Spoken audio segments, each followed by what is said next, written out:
नाथांनी क्रांतिकारक काम केलं याचं कारण असं कुठल्याही समाजाचा आज एखादा लोकसंस्कृतीचा पाईक हा नाथांना आपलं दैवत मानतो याचं कारण आमच्या दारात एखादा वासुदेव आला ना तर त्याच्या मुखात नाथांचा अभंग असतो.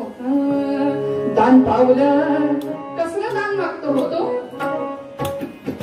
तुमच्या माझ्या समोर त्याची झोळी बसवून तो तुमच्या माझ्याकडे कैवल्याचं दान मागतो. नाथांचा अभंग त्याच्या मुखात असतो.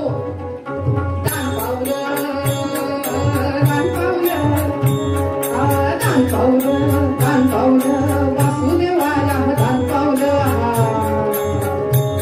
ते दान पावलं दान पावलं वासुदेवाला दान पावलं.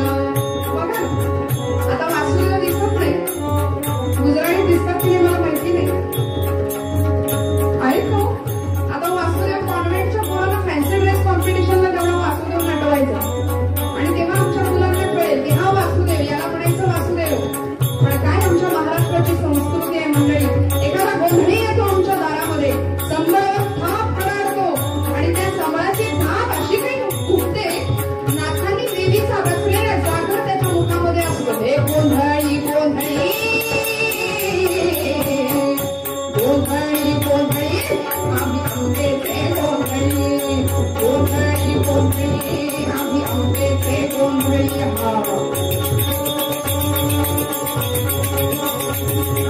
गोंधळी गोंधळी आम्ही आंबेचे गोंधळी आमचा कालावा गोंधळ वासुदेव हरिनाम संबळ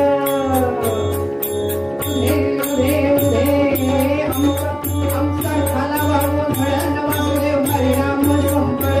जिथं विठूचं राऊळ तिथं संतांचा गोंधळ जिथं विठूचं राऊळ तिथं संतांचा गोंधळ. गोंधळी गोंधळी आम्ही आमचे गोंधळी गोंधळी गोंधळी आम्ही आंबेचे गोंधळी गोंधळी गोंधळी आम्ही आंबेचे गोंधळी. आई राजा उधा उधा म्हणून तो गोंधळी नाथांचा गोंधळ त्याच्या मुखात आहे. एखादा भरूड करणारा नाथांनी लिहिलेलं भरूड गातो म्हणून नाथांचं काम खूप मोठं आहे मंडळी. असा एक नाथ भेटला ज्यांनी आमची परंपरा ही सनाथ केली असं मी म्हणेन. पुढच्या काळामध्ये भक्तीचा कळस चढवणारे आमचे तुकोबराय म्हणून अणुरणी ठोकळा तुका आकाशा एवढा असं जगतव्यापी व्यक्तिमत्व लाभलेला असा एक संत श्रेष्ठ तुकाराम महाराज. आयुष्य कसं असावं महाराजांना कळालं होतं म्हणून आमच्यासारख्या प्रापंचिकांना फार सुंदर आयुष्य जगण्याचा सल्ला तुकोबराय देतात. अमृतासारखं आयुष्य असावं हा आग्रह करतात म्हणून प्रस्तुतचा अभंग दिला. अमृताची फळे अमृताची वेली तेची पुढे चाली बीजाची ऐसी यांचा संग देई नारायणा ओलावा वचना जयांची. पुढचं चरण उत्तम सेवन शीतळ कंठासी पुष्टिकांती तैसी दिसे बरी. शेवटचं चरण तुका म्हणे तैसे होई जेठ संगे वास लागे अंगे चंदनाचा. अमृताची फळे अमृताची वेली तेची पुढे चाली बीजाची. महाराजांना काय सांगायचंय. महाराज म्हणाले अमृताच्या वृक्षाला अमृताचं जर झाड असेल अमृताच्या वेलीला अमृताचीच फळं निर्माण होतात आणि तेचे पुढे चाली बीजाची. तेच बीज उत्तरोत्तर विकसित होत जाणार आहे त्याच बीजाचा विकास होणार आहे. मग आम्हाला आमचं आयुष्य अमृतासारखं करायचं असेल तर आमची अमृताची वेल घडवायला लागेल. त्या वेलीला अमृताचं फळ यावं यासाठी तिने स्वतः प्रयत्नशील असावं लागेल आणि मग त्याच बीजाचा उत्तरोत्तर पिढ्यानपिढ्या विकास व्हावा यासाठी सगळ्यांचीच पूर्वपुण्याई पुढच्या पिढीच्या कामी लागेल. म्हणून पूर्व पिढ्यांपासून जबाबदारीने आमचं वर्तन असावं की आमचं वागणं आमच्या पुढच्या भावी पिढीला कशा पद्धतीने आदर्शभूत ठरेल. मंडळी अशी एक राष्ट्रमाता महाराष्ट्राच्या मातीमध्ये होऊन गेली राजमाता आऊसाहेब जिजाऊ की जिनी एक राजा घडवला. राष्ट्रासाठी जगायचं कसं हे शिकवणारे छत्रपती शिवाजी महाराज आणि असा एक राजा घडवला की धर्मासाठी मरायचं कसं हे शिकवणारा छत्रपती शंभू महाराज. म्हणून दोन राजे तिने घडवले कारण शंभू महाराजांच्या आयुष्यामध्ये वयाच्या दुसऱ्या वर्षी मातृछत्र हरपलं. आजीने केलेला सांभाळ दुधावरची साय म्हणून वाढवलं लहानाचं मोठं केलं सुसंस्कार संपन्न केलं. अमृताची वेल असेल तर त्या वेलीला फळ ही अमृताचंच येईल तुकोबराय म्हणतात. तेची पुढे चाली बीजाची. आज आमचं काय होतं माहितीये, काही वर्षांपूर्वी 19वे शतक, फार लांबचं नाही, अलीकडचा काळ आहे, असा एक संन्यासी महाराष्ट्राला नव्हे भारताला लाभला. कलकत्त्यातला जन्म होता. जगाने त्याच्या नावाची दखल योद्धा संन्यासी अशी केली. योद्धा कधी संन्यासी नसतो आणि संन्यासी कधी योद्धा नसतो. मग असं नामाभिधान त्या एका महात्म्याला लागलं का? कारण तो होताच तसा. जगाला अमृतस्य पुत्र हा असा संदेश दिला. उत्तिष्ठित जागृत प्राप्य वरांनी बोधत. उठा, जागे व्हा, तुमचं ध्येय सिद्ध होईपर्यंत थांबू नका. तुम्ही सगळे अमृताचे पुत्र आहात असा संदेश जगाला दिला. स्वतःला कमी लेखू नका. परमेश्वराने केलेली उत्कृष्ट निर्मिती म्हणजे माणूस प्राणी आहे, मानव आहे. मग असा देह भगवंतानी जर देऊन आम्हाला पाठवलंय तर तुम्ही स्वतःला कमी समजू नका. तुम्ही अमृताचे पुत्र आहात. मग तो महापुरुष, ते अलौकिक विभूतिमत्व, त्याला घडवणारी ती वेळ काय होती? ज्यावेळी वयाचं 5वं वर्ष सुरू झालं आणि वाढदिवसाचा दिवस होता. आपल्याला प्रसंग सगळ्यांना माहितीये. नरेंद्र लहानपणीचं नाव. वाढदिवसाचा दिवस आपल्याकडे आपण करतो तसा वाढदिवस नाही. म्हणजे आमच्याकडे केक आणतात, मेणबत्त्या आणतात. मुलाला फुंकायला जमत नसेल तर आई वडील दोघं मिळून फुंकतात. बरोबर आहे की नाही? याशिवाय आमचा वाढदिवस होऊच शकत नाही. फार बोलतात कीर्तनकार सगळे या विषयावर, मी फार नाही बोलणार, आपण सर्व जाणता. पण औक्षण केलं ही हिंदू धर्म संस्कृती. त्या दिवशी काहीतरी गोडाधोडाचं केलं, केक आवडतो म्हणून आणला, सगळ्यांनी मिळून खाल्ला, भरपूर आशीर्वाद त्या लेकराला दिले. बस ना, या पलीकडे काय वाढदिवस? पण खरं सांगू का, असा एक वाढदिवस त्या दिवशी झाला. 5 वर्षाचा नरेंद्र तिथे उभा राहू नको, इकडे ये, तिथे उभा राहू नकोस, इकडे ये असं म्हणून वडील विश्वनाथ बाबू दत्त ओरडत होते मुलाला 5 वर्षाच्या. का असं घडलं होतं काय? दारामागे लपून बसला होता. वाढदिवसाच्या प्रसंगाने सगळे मुलं मित्रमंडळी घरी आली होती. वाढदिवस झाला, चर्चा रंगली मित्रांची. आणि आपल्याला माहितीये, लहान मुलं एकत्र आली की त्यांचे विषय खूप सुंदर असतात. छान चर्चा होती. प्रश्न विचारला एकाने, तुला मोठेपणी कोण व्हायचंय? तू मोठेपणी कोण होशील? आपल्याला प्रसंग माहितीये. एकाने उत्तर दिलं, माझे वडील डॉक्टर आहेत, मी मोठेपणी डॉक्टर होणार. दुसरा म्हणाला, माझे वडील इंजिनियर आहेत, मी मोठा झाल्यावर इंजिनियर. तिसरा म्हणाला, माझे वडील वकील आहे, मी वकील होणार. आणि सहजी आपली ही अशी अपेक्षा असते की आपला जो व्यवसाय आहे तो मुलांनी पुढे चालवावा. पण आम्ही अपेक्षांचं ओझं बऱ्याचदा लादतो त्याच्यावर, असं नकळत घडून जातं. पण या पठ्याने असं उत्तर दिलं होतं, एक नरेंद्र, तू कोण होणार आहे मोठेपणी? तो म्हणाला, मी घोडा चालवणारा टांगेवाला होणार आहे. म्हटलं, आपल्याला प्रसंग छान माहितीये. मला सांगायचंय मुद्दा की त्यावेळी विश्वनाथ बाबूंनी तो आवाज, त्याचं ते वाक्य, त्याचं ते उत्तर ऐकलं. मग आता बाबा काय करतील म्हणून घाबरून दारामागे लपून बसलेला त्याला समोर बोलावलं. म्हणाले, काय व्हायचंय तुला मोठे झाल्यावर? म्हणाला, बाबा मी मोठा झाल्यावर घोडेवाला होणार आहे, टांगा हाकणार आहे.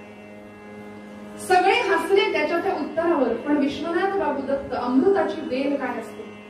विश्वनाथ बाबूंनी उत्तर दिलं, ठीक आहे, हरकत नाही, तुला घोडा चालवणारा टांगेवाला व्हायचंय ना? हो. अर्थात त्यांनी कसं उत्तर दिलं याला कारण होतं मंडळी. कारण त्यावेळी इंग्रजी सत्ता भारतामध्ये, वडील सुटाबुटा कोर्टात जातात हे त्यांनी पाहिलं होतं. त्यामुळे सुटाबुटाचा पोशाख त्याला आवडत नव्हता. तो इंग्रजांचा पोशाख होता. सगळ्यामध्ये ट आलं की सुटबुट झाला. पायाला बूट, पॅन्ट, बेल्ट, शर्ट, जॅकेट, पाकिट, पाकिटामध्ये बोला ना, जागे आहेत ना सगळे, नोट, डोक्याला हा असा सुटाबुटाचा वेश, तो त्यांना आवडत नव्हता. मग नरेंद्र म्हणायचा की हा वेश मला आवडत नाही. त्याला तो टांगेवाल्याचा लाल झब्बा, त्याचा लालबुंद सुरवार, अशा मस्त मिशा, लालबुंद फेटा आणि हातामध्ये चाबूक, असा तो ऐटीत बसलेला दिसायचा. कारण वडील रोज कोर्टात जायचे. कोर्ट पाहिलेलं नव्हतं. ज्या घोड्याच्या गाडीत बसून जायचे ती गाडी त्याला आवडायची, ती बग्गी. उत्तरेकडे त्याला बग्गी म्हणतात. आणि तो बग्गी हाकणारा घोडा हाकणारा त्याला तिकडचा शब्द आहे कोचमन. बर त्याची बसायची जागा होती ती अशी उंचावर असते आणि मागे जो यजमान आहे तो मागे थोडा उंचीने खाली. मग म्हणाले मुख्य कोण आहे तर तो कोचमन. नरेंद्राने उत्तर दिलं बाबा मोठेपणी मी बाबा बाबा मोठेपणी मी आई तिथं बसूनीच बग्गी हाकणारा.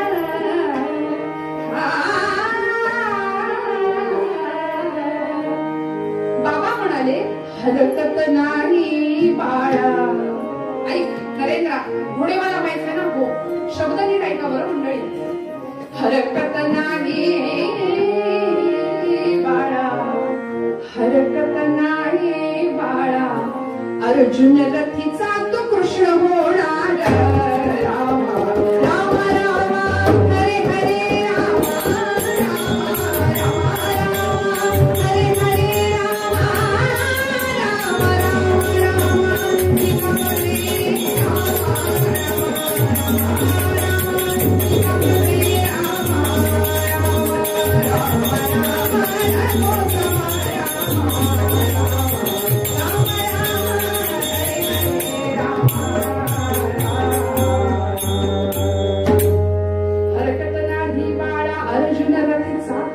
कृष्ण होणार. तू घोडेवाला हो पण तुझ्या रथामध्ये फक्त अर्जुनाला बसव. अर्जुनाचा सारथ्य करणारा गोपाळ कृष्ण हो माझा राजा. आणि म्हणून जगाला असा संदेश दिला. 11 सप्टेंबरचा तो जागतिक कीर्तीचा इतिहास घडवणारा दिवस भारताने पाहिला.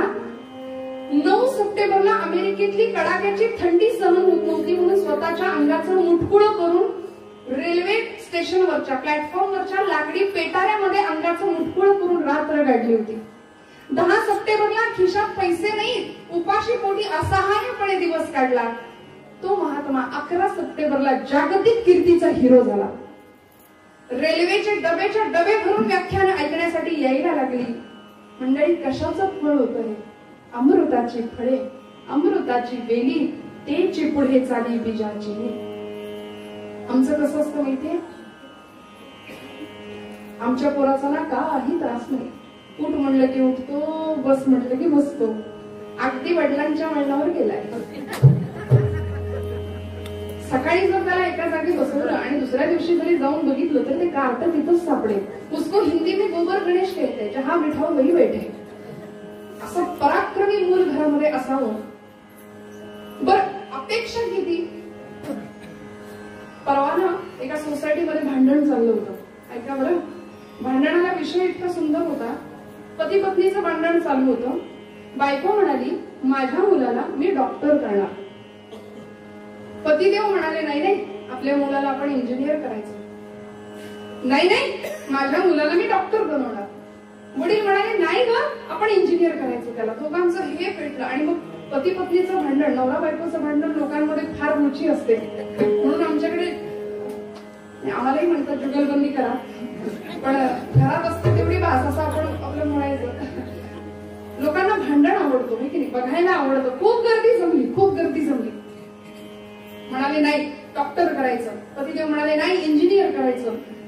सोसायटीतली सगळी माणसं जमा झाली. शेजारी पाजारी जमा झाले.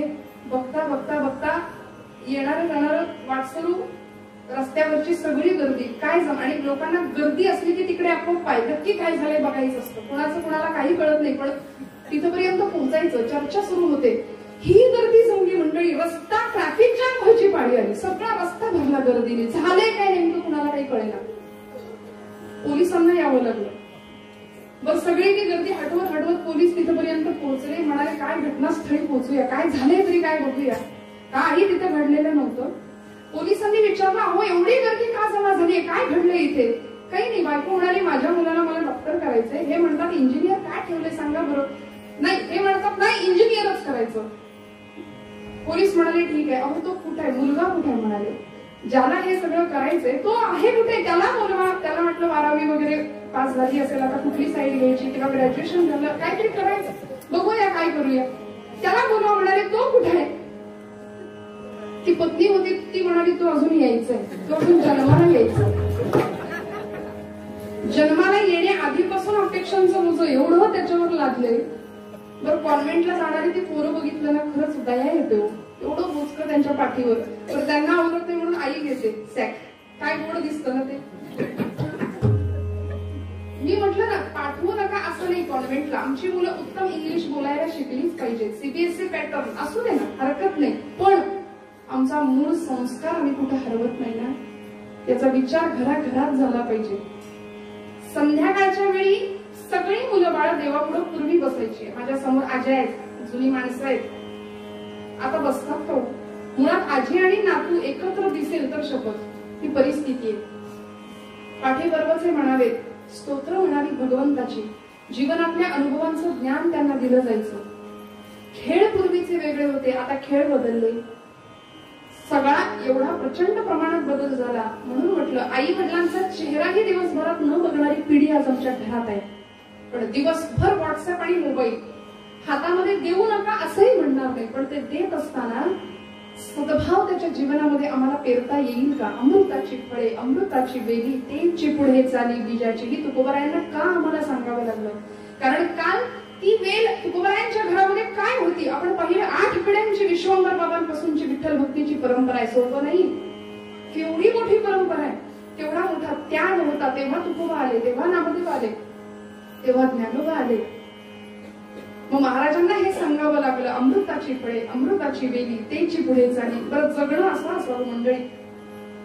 किती आयुष्य मिळालं यापेक्षा कसं मिळालं. म्हणून आमच्या सगळ्या संतांचं आयुष्य बघा. खरं सांगू का, जगण्याच्या सगळ्या इच्छा संपल्यात. नीट ऐका, जगण्याच्या सगळ्या इच्छा संपल्यात आणि तरी सुद्धा आमचे श्वास शिल्लक असतील तर ती व्यक्ती इथे असून सुद्धा मोक्षात असल्यासारखंच असतं. म्हणून आता बास, मला बास देवा असं ज्या क्षणी वाटेल ना, तेव्हा माणूस मृत्यूला घाबरणं सोडून देईल. मला आता बास. तुकोबरायांना कसं वाटलं, ज्ञानोबांना कसं वाटलं. म्हणून आज सोहळा एवढा मोठा होतोय. हजारो लाखोंच्या संख्येने लोक धावतात. ज्ञानोबांनी पांडुरंगाला विचारावं, पांडुरंगा बास आता समाधी घेतो. भगवंत म्हणाले, नाही ज्ञाना, तुला थांबलं पाहिजे, तू थांब. आणि आपण जर म्हटलो ना मी थांबतो, भगवंत म्हणेल तुला आत्ता आलं पाहिजे. कारण आमचं जगणं इतरांच्या कामीच नाहीये.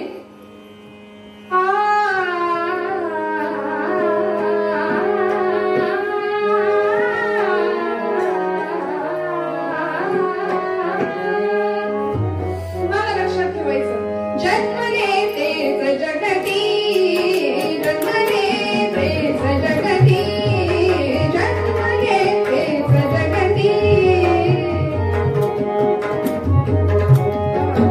जन्मले तेच जगती, जन्मले तेच जगती, जन्मले तेच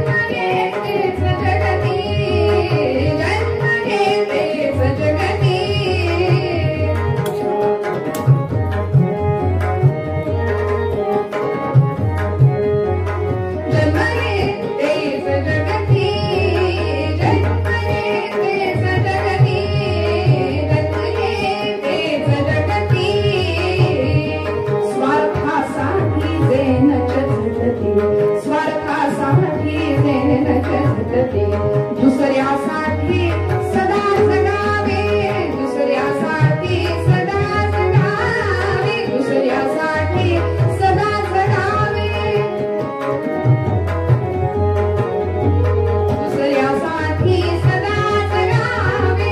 चंद्रावरी झिजून जावे, चंद्रावरी झिजून जावे, चंद्रावरी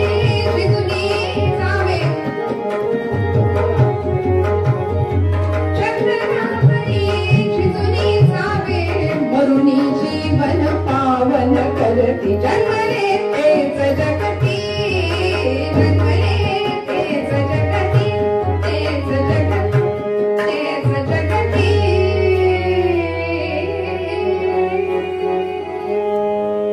म्हणून मना चंदनाचे परित्वा झिजावे, परी अंतरी सज्जना नीम व्हावे. तुकोबा समर्थ रामदास स्वामी का म्हणाले असतील मंडळी.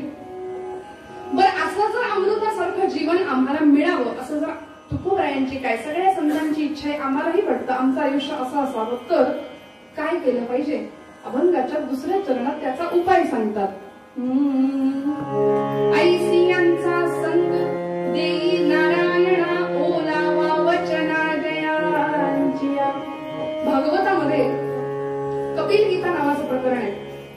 त्या कपिल गीतेमध्ये कपिल मुनींची आई, भगवंतांचा अवतार कपिल भगवंत, त्यांची आई देवहूती, त्या देवहूतीने ज्यावेळी साक्षात्कार झाला की माझ्या पोटी जन्माला आलेला साक्षात परब्रह्म आहे कपिल भगवंत, त्यावेळी कपिलांना प्रश्न विचारला की देवा मला जीवन मुक्तीचा मार्ग सांगा. त्यावेळी कपिल भगवंतांनी आपल्या आईला म्हणजे देवहूतीला जीवन मुक्तीचा मार्ग सांगितला. जीवनमुक्त व्हायचं असेल तर काय करावं लागेल?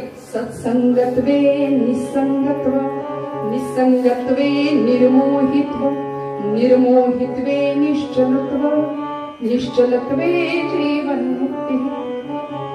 जीवनमुक्त व्हायचं असेल, आपण उलट जाऊया, जीवनमुक्त व्हायचं असेल तर आधी निश्चल व्हावं लागेल, निश्चल व्हायचं असेल तर आधी निर्मोही व्हावं लागेल, निर्मोही व्हायचं असेल तर आम्हाला आधी निसंग असावं लागेल, आणि निसंग व्हायचं असेल तर आधी सत्संग करावा लागेल.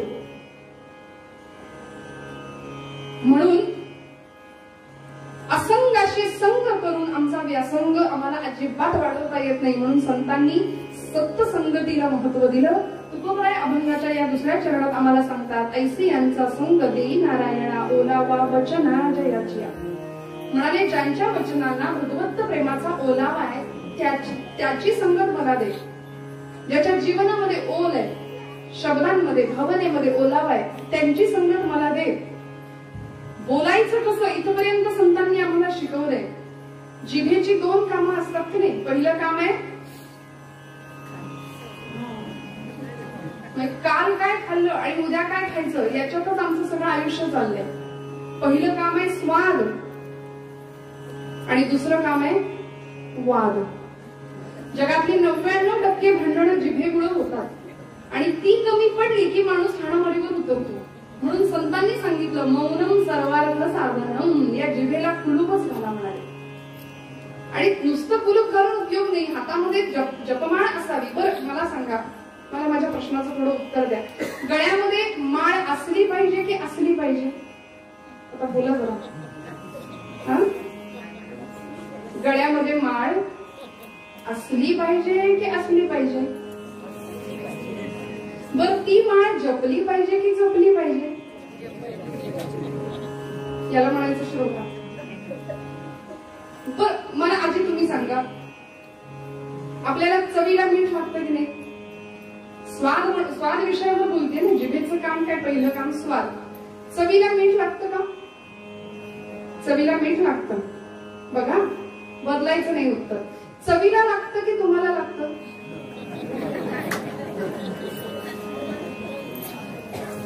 भाजीला मीठ लागतं. भाजीला लागतं की आपल्याला लागतं? आपल्याला लागतं की जिभेला लागतं? चवीत सगळं आमचं अडकलंय. म्हणून म्हणाले जिभेचं पहिलं काम आहे स्वाद आणि दुसरं काम आहे वाद. हे सगळं बाजूला ठेवायचं असेल तर नामाशिवाय पर्याय नाही. ओलावा वचना जयाचिया, ज्यांच्या अंतःकरणामध्ये भगवंत प्रेमाची ओल आहे त्यांचा सहवास, त्यांचा सत्संग घडावा. मग असे संत आमच्या आजूबाजूला आहेत का? आहेत. पण कलियुगाचा प्रतापच असा आहे की हे संत ओळखणं फार कठीण आहे. तुकोबरायांचं प्रमाण आहे बरं, माझ्या पदरचं नाही. महाराजांचं प्रमाण आहे. कलियुगाचा महिमा कसा आहे बघा. कलियुगामध्ये संत ओळखायचे कसे? आता ज्यांचा संग करायचे ते सज्जन ओळखायचे कसे? कारण ऐसे संत झाले कली, ऐसे संत झाले कली, ऐसे संत झाले कली, ऐसे संत झाले कली, हो ऐसे संत झाले कली, ऐसे संत,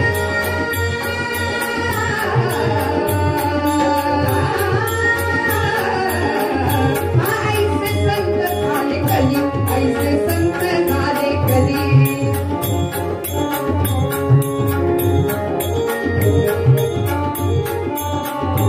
ऐसे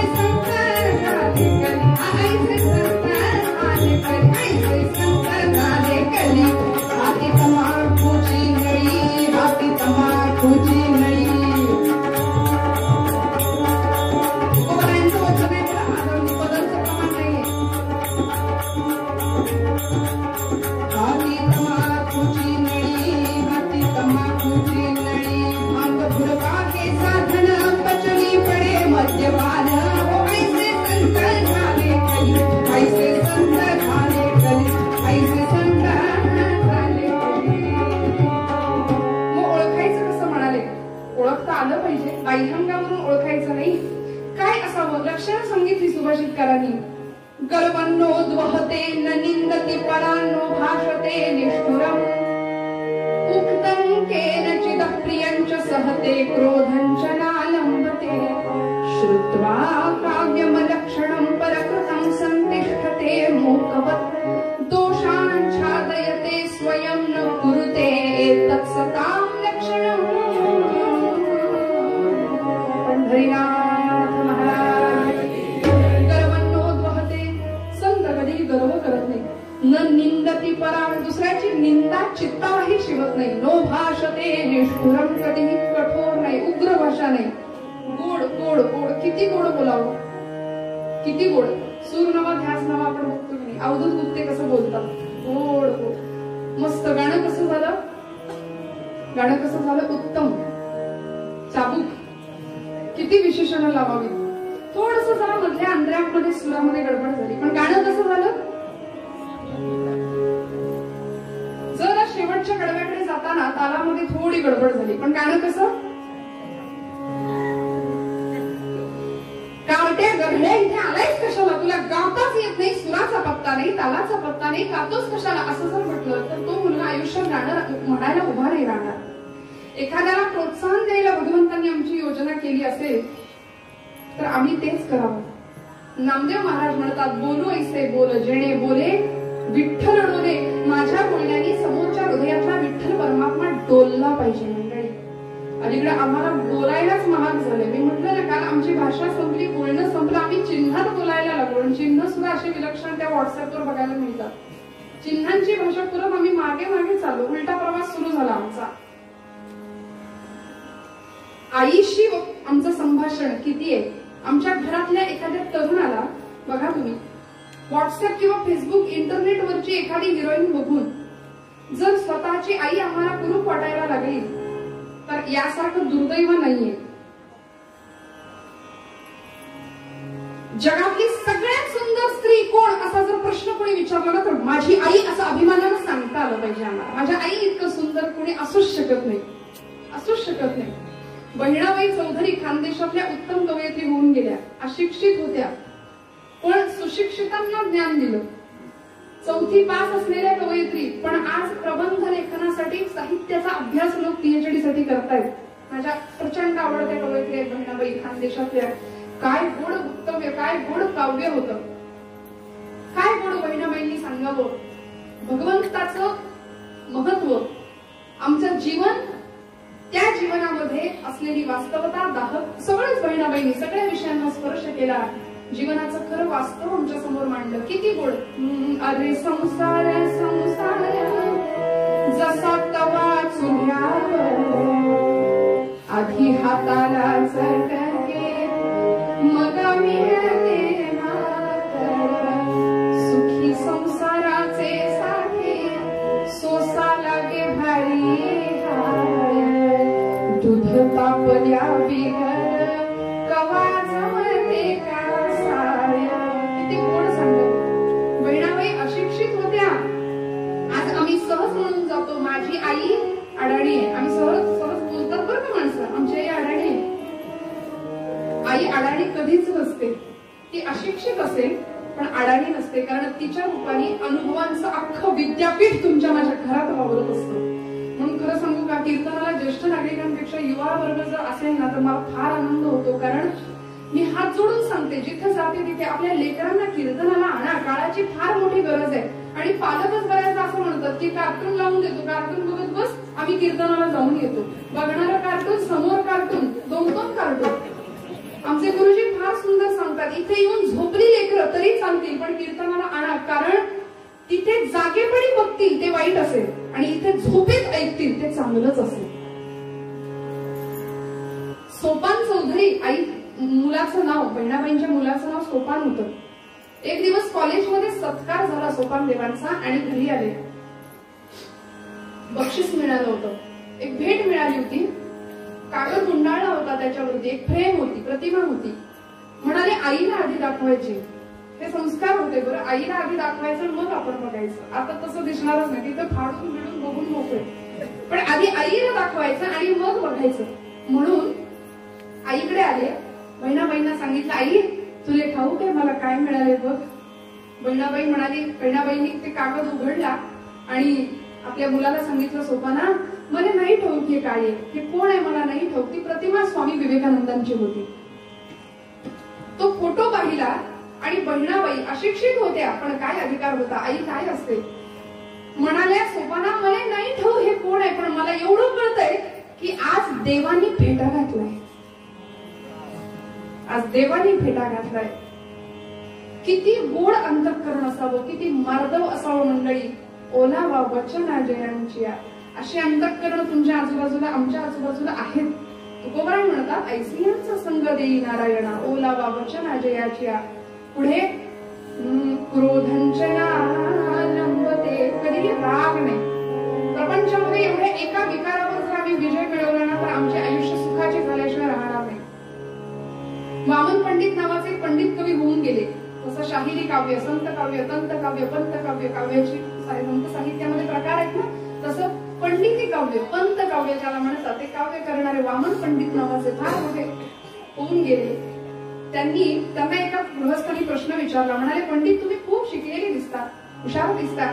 म्हणाले संताप हा शांत कशा प्रकारे, संतापावर विजय कसा मिळवायचा. म्हणाले संताप हा शांत कशा प्रकारे. वामन पंडित म्हणाले सोपं आहे, तुमच्या प्रश्नातच तुमचं उत्तर आहे. प्रश्न होता संताप हा शांत कशा प्रकारे.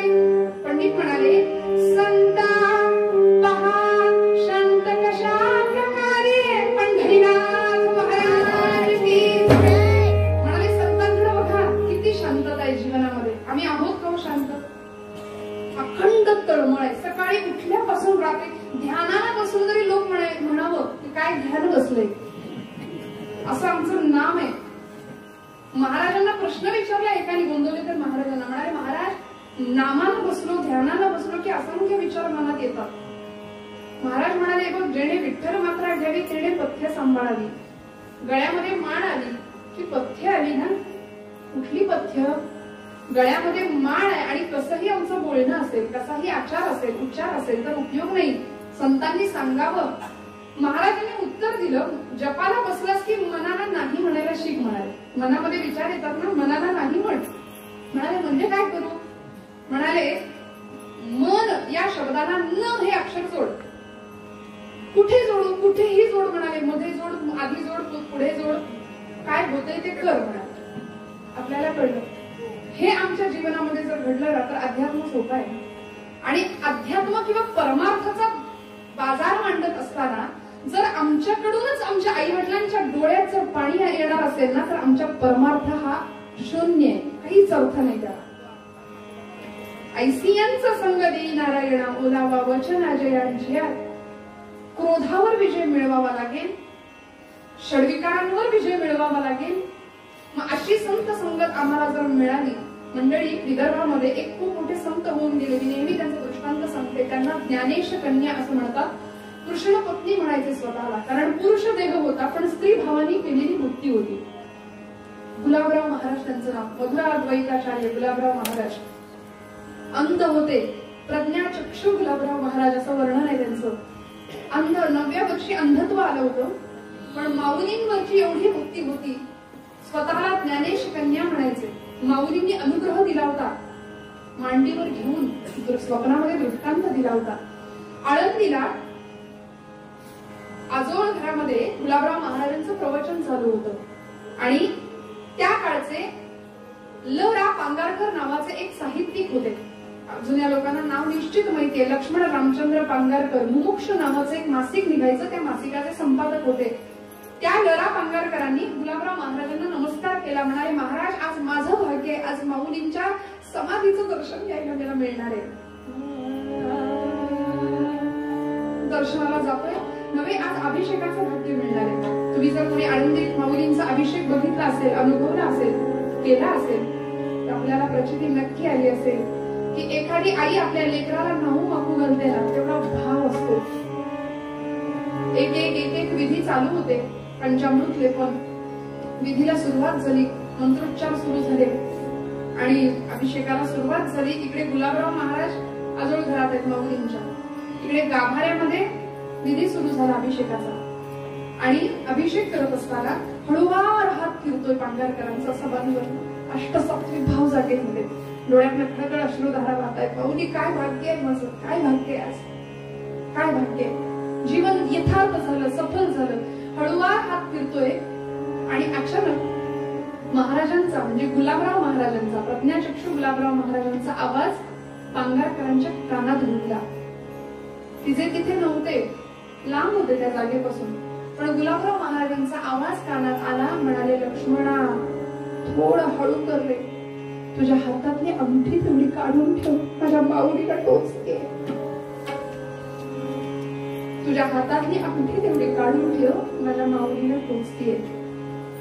पांगारकर म्हणाले, माझ्या हातात अंगठी आहे हे मला नाही माहिती का? मला माहिती आहे, पण माझ्याही कर्णेंद्रियांना श्राव्य नसलेला ध्वनी प्रज्ञाचक्षु असलेल्या गुलाबरावांना कळाला आणि ती अंगठी माऊलीला टोचतीये. हे कळण्या इतपत या संवेदना किती एकरूप झाल्या असतील. ज्ञानेश कन्या म्हणताना तो भाव किती उच्च पातळीचा असेल. मी काही दगडाला माखत नाहीये, माझाही भाव सुंदर आहे, पण मला नाही कळलं की माझ्या हातातली अंगठी माऊलीला टोचेल.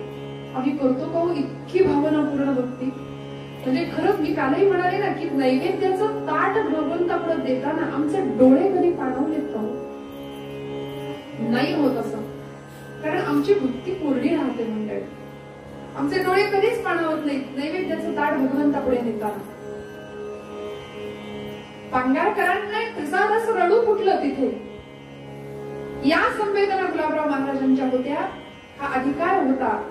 म्हणून तुकोबाई म्हणतात की ज्यांच्या वचनांना, ज्यांच्या हृदयामध्ये भगवंत प्रेमाची ओढ आहे, कसं बोलायचं, परमेश्वराप्रती किती ओलावा असावा.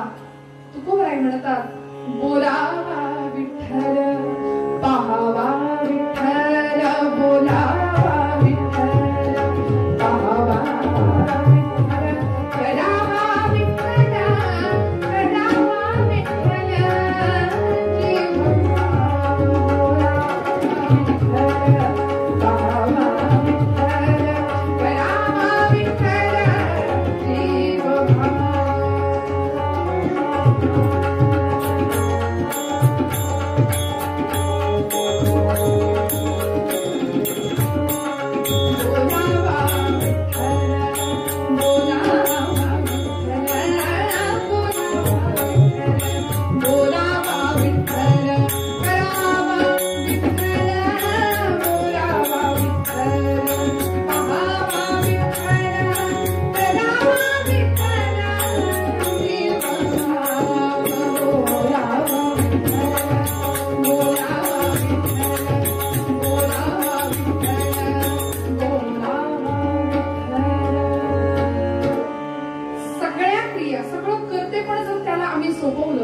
आयुष्यामध्ये कशाचीच कमी नाही पडणार मंडळी.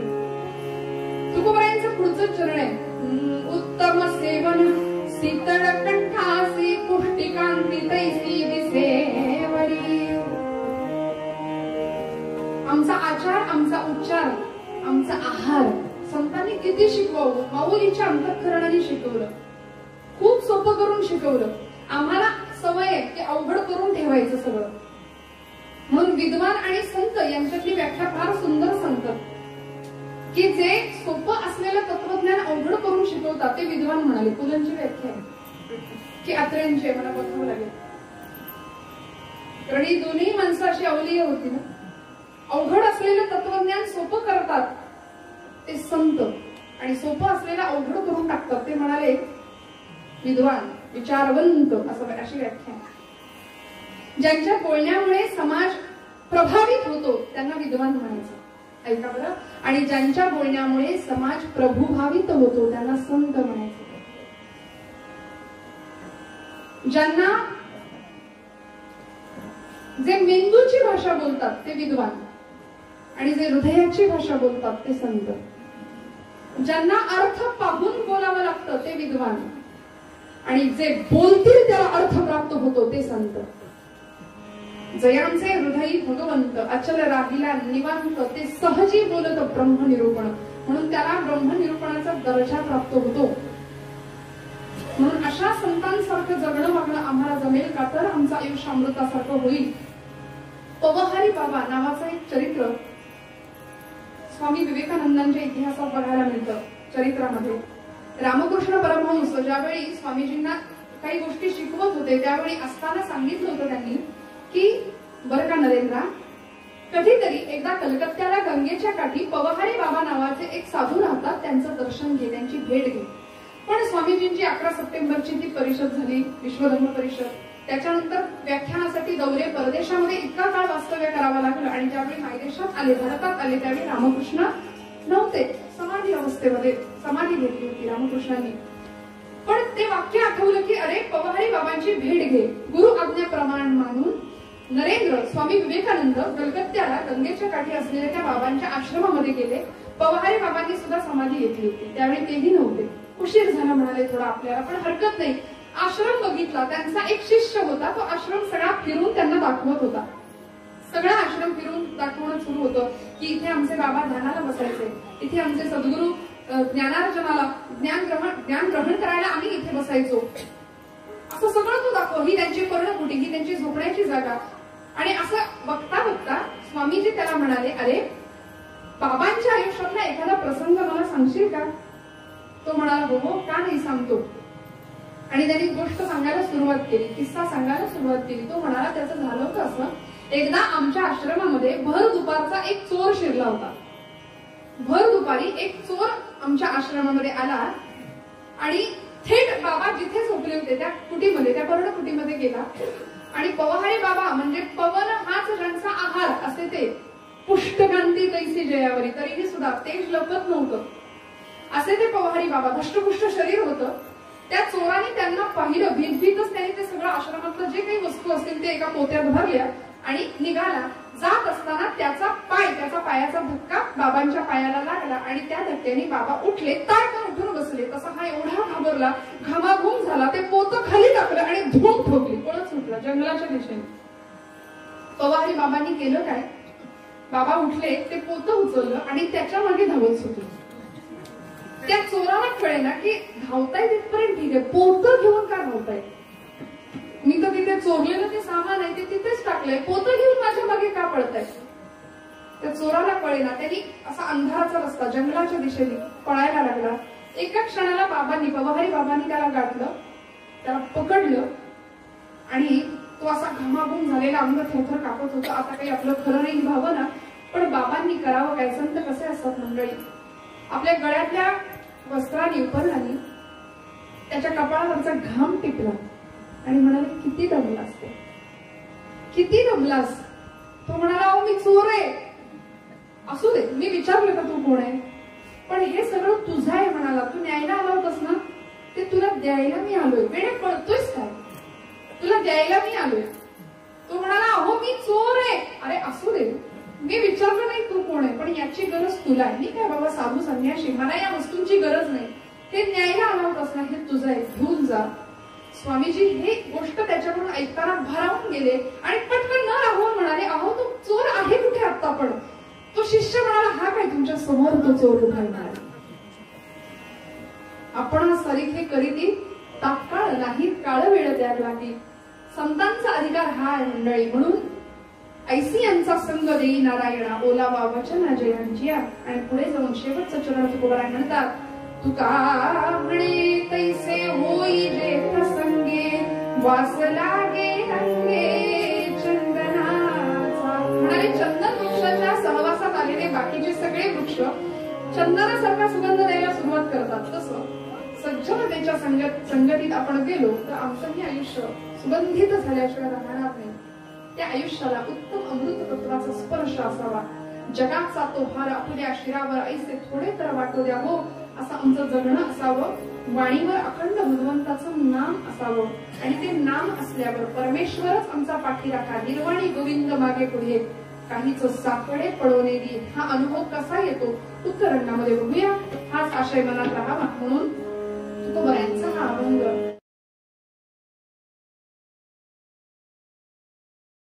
अमृताची फळे अमृताची वेली अमृताची फळे अमृताची वेली अमृताची फळे अमृताची वेली अमृताची फळे अमृताची वेली अमृताची फळे अमृताची वेली.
जिथे असतात ती बारामती असं म्हणतात. मोरोपंतांची आर्या पुन्हा एकदा सांगते. टाळी या शब्दावर कोठी गेली. यापूर्वी आपल्याला माहिती असेल, ऐकलेली असेल. टाळी का वाजवायची कीर्तनामध्ये? कारण बऱ्याच टाळ्या व्यवहारामध्ये असतात, बऱ्याच टाळ्या जीवनामध्ये व्यवहारात आपण वापरतो, पण ही टाळी वेगळी काय आहे? टाळी मृदुरमणीसी उच्च स्वरे कर टाळी. माता भगिनी जुन्या, आता नाही, हातावर भाकरी थापायच्या. भाकरी करिता टाळी, पोटाची एक टाळी, तदुपरी दुसरी लागली ध्यान टाळी. काही निंदोनी टाळी, परधन कवळी ती नव्हे शुद्ध टाळी. टाळा टाळी सटाळी, टिंगलीसाठी टाळी. कोणाची टिंगल करायची असेल, कोणाची चेष्टा करायची असेल, जरा कोणाची मज्जा उडवायची असेल तर म्हणतो मित्रासी दे बघून टाळी. दे टाळी म्हणतो की टाळा टाळी सटाळी, त्यासी काळ कवटाळी. ही टाळी टाळायची नसते म्हणाले, कारण जी टाळी जन्म मरणाते टाळी, म्हणून कीर्तनी वाजवा शुद्ध टाळी. पंढरीनाथ महाराज की जय. मला थोडा आवाज पाहिजे. 2 तास आम्ही ना जीव ओतून करतो ना, तर मला तुमचा आवाज पाहिजे. जय जयकार खणकावून करा. मला माफ करा, सारखं सारखं सांगते, पण तुमच्या आवाजाशिवाय पुढे काम चालत नाही. कारण एक आमच्याकडे दृष्टांत सांगतात. एक ढोलकवाला, आता तो डोंबाऱ्याचा खेळ दिसत नाही, पण डोंबाऱ्याच्या खेळामध्ये तो उड्या मारणारा एक मुलगा असतो, दोरीवर नाचणारी ती पोर असते, आणि तो ढोलक वाजवणारा. तो उड्या इतक्या कसबाने कसरतीने तो कसब इतकं सुंदर त्याचं दाखवत असतो, आणि सगळी माणसं गर्दी बघ्यांची जमलेली असते. तो खेळ झाला की त्यांच्याकडे असं भांड फिरवलं जातं. त्या भांड्यामध्ये मग लोक पैसे टाकतात. आता तो खेळ बंद झाला. आम्ही कोल्हाटी सोहम शब्दे डोलती, नाथांचं भारुड, नाथांचा अभंग, आणि असं ते भांड फिरवत असताना सगळे पैसे टाकायचे, आणि एका माणसाने 100 रुपयांची नोट टाकली. जुनी असं म्हणूया, जुना काळ. आता खेळ दिसत नाही म्हणून जांभळी नोट नाही, पहिली नोट. ती नोट बघितली, तसा हात चमकला, वर बघितलं, म्हणाला 100 रुपये या खेळाला, असं टाकणारी पहिलीच व्यक्ती आहे. म्हणून वर बघितलं तर त्या मुलाला फार आश्चर्य वाटलं. ती जी टाकणारी व्यक्ती होती त्यांनी सांगितलं की तुला असे 100 रुपये मी रोज देईन, रोज 100 रुपये देईन, फक्त तू माझ्याकडे काम कर म्हणाले. तो म्हणाला करतो. आनंद वाटला. रोज 100 रुपये असे जर मिळणार असतील तर मी तुमच्याकडे काम करतो, पण काम काय आहे? तो म्हणाला मी चोर आहे, इथे जे काम करतो ना तेच माझ्या जवळ करावं लागेल, उड्याच मारायच्यात म्हणाले. तुझ्या अशा कसं असणाऱ्या उड्या मला त्याची खूप मदत होईल, तू उड्याच मारायच्यात. तो म्हणाला ठीक आहे. कधी कामाला सुरुवात करायची? आता नाही म्हणाले, आपलं काम रात्री, सगळे झोपले की मग आपल्या कामाला सुरुवात. याला घेऊन गेला. एक मोठा वाडा, एक असा बंगला निवडला. त्याची भिंत होती, कंपाऊंड, तट भिंत, आणि त्याच्यावर चढायचं होतं. तो म्हणाला चढ. तो मुलगा चढला आणि म्हणाला टाक उडी खाली. आता मी सांगितले तिकडे जा. उडी टाकायला सांगितल्याबरोबर तो मुलगा उडी कुठे टाकतोय? अरे टाक ना उडी, किती वेळ खाशील म्हणाले, किती वेळ लावशील, 9च्या आधी संपवायचंय ना सगळं. थोडंसं वाढलं तर लोक घड्याळाकडे बघतात. टाक उडी म्हणाले, लवकर टाक. मग उडीच टाकायला तयार नाही. काय झालं? सांगितलं तुला 100 रुपये देणार, उडी टाकायची, टाक ना. तो म्हणाला टाकतो, पण आधी ढोलक तर वाजवा. उडी कशी टाकतो? सवय लागलेली असते. ढोलक कानावर पडल्याशिवाय उड्या मारूच शकत नाही. तसं आम्हाला तुमचा आवाज कानावर आल्याशिवाय काहीही सुचत नाही. त्यामुळे हात जोडून विनंती करते, जय जयकार मस्त करा. हाताने टाळी, मुखाने गोड आवाजामध्ये नाम, कसलीही टाळाटाळ करू नका. मंडळी खूप आनंद आहे भगवंताच्या नामामध्ये. आज एकादशीचा पर्व काय? गोड आवाजात भजन करा बरं. राजा पंढरीचा, राजा पंढरीचा,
धनी,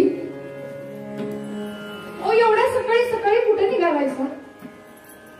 अगं, पंढरपूरची वारी आहे, पंढरपूरला चाललोय. काय ठेवले हो त्या पंढरीत? सारखं पंढरपूर, आळंदी, आळंदी, पंढरपूर. इकडून आला तिकडे, तिकडून आला इकडे. घरात थांबायला तयार नाही. लोकांत करावा, लोकांत केल्याशिवाय एकांत कळत नाही, एकांत केल्याशिवाय मन शांत होत नाही, आणि मन शांत झाल्याशिवाय हृदयस्थ सीताकांत भेटत नाही. हा संतांच्या जीवनाचा संदेश आहे. काय मिळतं पंढरपूरमध्ये? अगं काय सांगू तुला पंढरीचं महात्म्य. आधी पंढरपूर आहे आणि मग वैकुंठ आहे. आधी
आपला प्रपंच आहे त्याच्याकडे बघावं.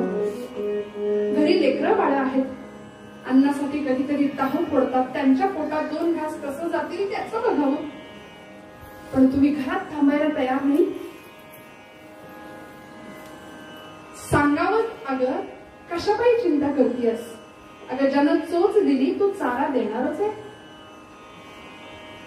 कशासाठी चिंता करतेस? म्हणून प्रपंचाला बाजूला सारावं आणि परमार्थ करण्यासाठी दिवस दिवस बाहेर प्रपंच बाजूला ठेवला आणि सांगावं पांडुरंगाला, बरं झालं देवा, बरे झाले देवा, निघाले दिवाळी.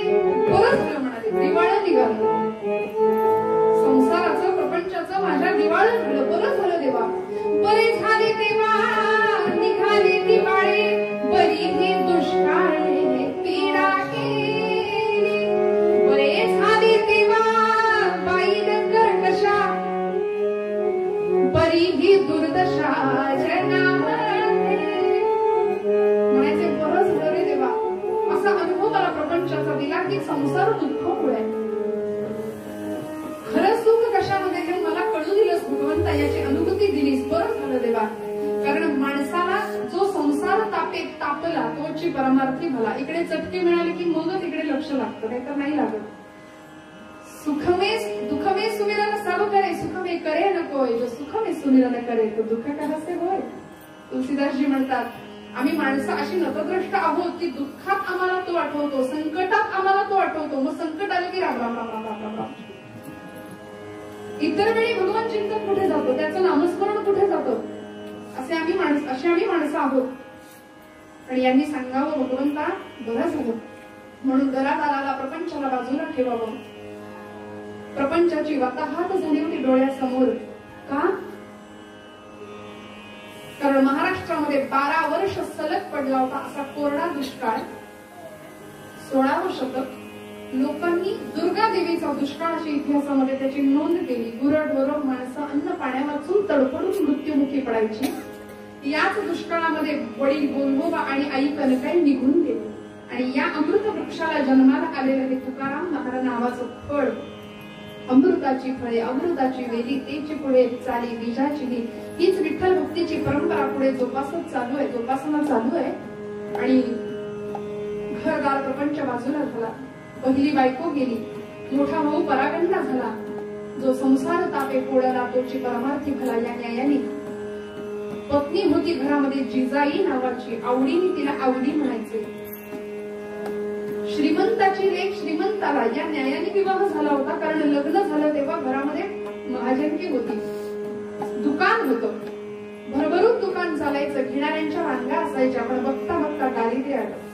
सगळी कर्ज खतं पाण्यात बुडवून टाकली.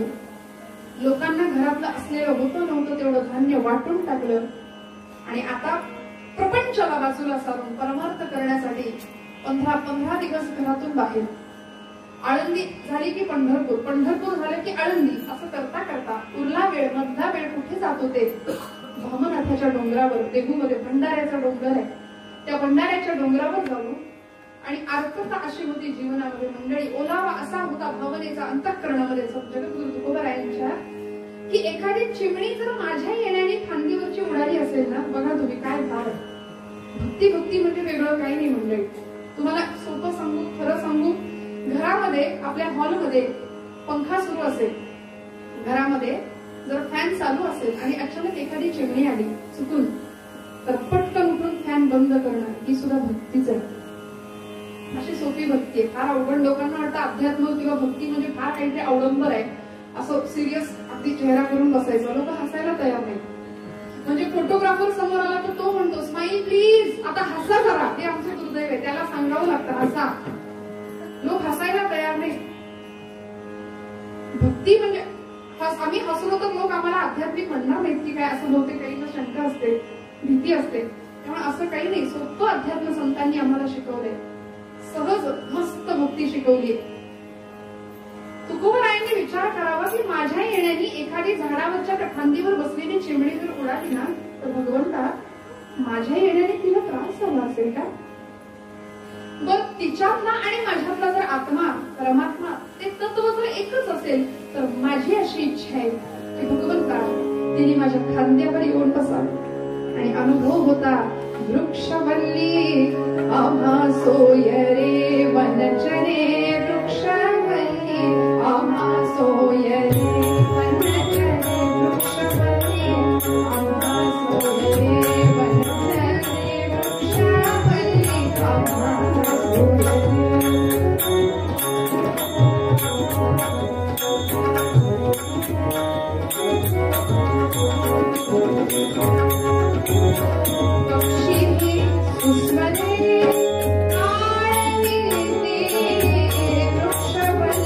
आम्हा सोय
ज्याला जीवनामध्ये खऱ्या सुखाची प्राप्ती व्हावी असं वाटतं ना, त्यांनी लोकांत करावा आणि मग एकांताची किंमत कळते. लोकांतात राहता आलं पाहिजे. तुकोबाराय आयुष्यामध्ये सुखी होते. कसल्याही गोष्टी, एवढं दुःख असून सुद्धा ते सुखी होते. आम्हाला सगळी सुख असून आम्ही कायम आणि सहज विचारतो, हा रस्ता कुठे जातो? कुठल्या गावाला अनोळखी माणूस एखादा आला तर आम्ही काय विचारतो? आमच्याकडचं वाक्य असतं, हा रस्ता कुठे जातो? रस्ता कुठेच जात नाही. आपण त्या रस्त्यावरून जायचं तिकडे जात असतो. रस्ता तिथेच असतो. तसं सुखदुःख तिथेच असतात. आम्ही त्या सुखदुःखांपर्यंत पोहोचतो. आमच्या हातात आहे सुख दुःख आमच्यापर्यंत किती आणायचं, कसं आणायचं. तुकोबाराय आयुष्यात सुखी होते याचं कारण होतं सदा सद्ग्रंथ वाचन.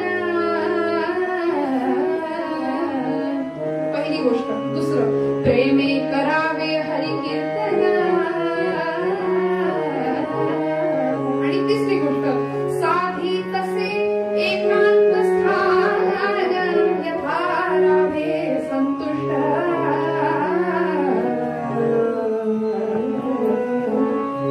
सतत चांगल्या ग्रंथांचं वाचन. म्हणून हात जोडून सांगते, मुलांना उत्तम वाचायला दिले. आता वाचन संस्कृती संपली. एखाद्याला विचारलं, बाबा रे चांगलं वाचतोस का काही?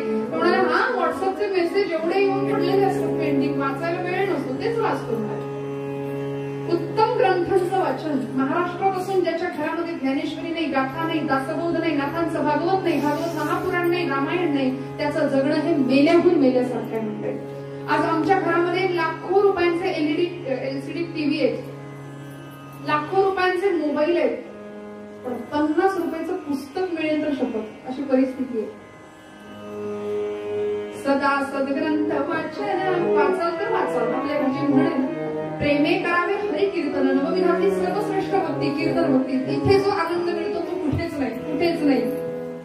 आणि मग साधी तसे एकांत स्थान. या 3 गोष्टींमुळे तुकोबाराय आयुष्यात सुखी होते. पण घरामध्ये कटकट होती थोडी. अर्थात आवली वाईट नव्हती बरं, पण डोळ्यासमोर आलेलं दारिद्र्य सहन होत नव्हतं.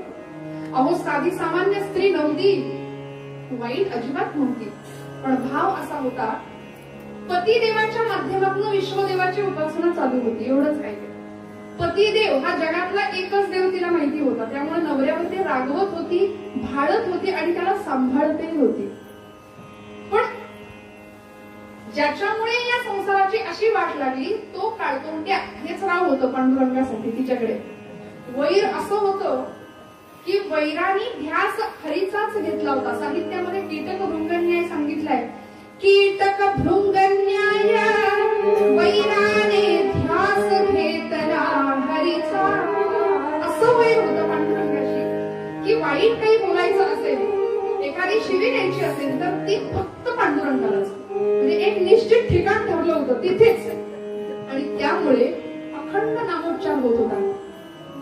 भाव वेगळा होता, अखंड नामोच्चार होत होता भगवंताच्या नामाचा. पण श्रीमंताची लेक होती. पुण्याजवळ लोहगाव नावाचं गाव आहे, तिथे पुण्याचं एअरपोर्ट आहे आता. त्या लोहगावचे एक सावकार, त्यांचीही एकुलती एक मुलगी जिजाई. लग्न झालं तेव्हा श्रीमंती होती, पण डोळ्यासमोर आलेलं दारिद्र्य, प्रपंचाची झालेली वाताहत आणि तुकोबारायांची पांडुरंग भक्ती यामुळे त्रागा व्हायचा, मनस्ताप व्हायचा. आणि कधीतरी गावातल्या एखाद्या थोड्याशा वयस्कर किंवा आजी दिसल्या की त्यांना तक्रार करायची, आजी माझं काही चुकलंय का हो?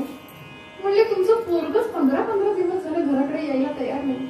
अभिमानी स्वाभिमानी स्त्री होती. त्याचं कारण असं, लोकांचं दळण कांडण शिवणं टिपणं जे काही कामं असतील ती करून द्यायची आणि त्याच्यातून जे जोंधळे किंवा ज्वारी धान्य मिळेल त्याच्यातून आपला प्रपंच चालवायचा. लोकांची कामं करून द्यावी, त्याच्यातून धनधान्य आणून आपला प्रपंच. ही वेळ अवधीवर आली होती. 4ही लेकरं 4-4 दिवस उपाशी असायची. तुकोबाराय घरात नसली की हिच्या पोटात अन्नाचा कण नसायचा म्हणते. आणि मग तक्रार करायची. मी म्हणते, जरा लेकरा बाळांकडे बघावं, त्यांच्या पोटात 2 घास कसं जातील त्याचं बघावं. मामी, आजी माझं काही चुकतंय का हो? तक्रार करावी. तुकोबाची कांता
आणि कधीतरी गावाच्या मंदिरात पांडुरंगाचं मंदिर लागलं येता जाता की मंदिरात जायचे नाही, पण तिथूनच अशी तिखट नजरेने त्याच्याकडे बघायची. काळ तोंड्या ये माझ्या समोर, कधीतरी ये रे माझ्या समोर, तुला नाही चप्पल काढली समोर तर नाही सांगणार, नाव नाही सांगणार, अशी वृत्ती होती तिची. पांडुरंग परमात्मा विटेवर उभं राहून कटेवर हात ठेवून गालातल्या गालात कुदू हसायचे. बाई माझी फार इच्छा आहे तुझ्या पुढे यायची, पण काय करू, तुझी प्रतिज्ञाच अशी की माझी काही हिंमतच होत नाही तुझ्या पुढे यायची. पतिदेवाच्या माध्यमातून विश्वदेवाची उपासना चालली होती. आणि एक प्रसंग असा झाला मंडळी, 15 दिवस झाले तुकोबाराय घरी आले नाहीये. रागा करायची, मनस्ताप झाला. पांडुरंगाला तक्रार करत होती, अरे पांडुरंगा, अरे काळ्या, अरे काळतोंड्या, अरे मेल्या, अरे कुठल्या जन्मीचा दावा साधतोयस रे माझ्याशी. जिजाई जिजाई बोले कांदा हरीने मजसी साधावा. जिजाई बोले कांदा हरीने मजसी साधावा.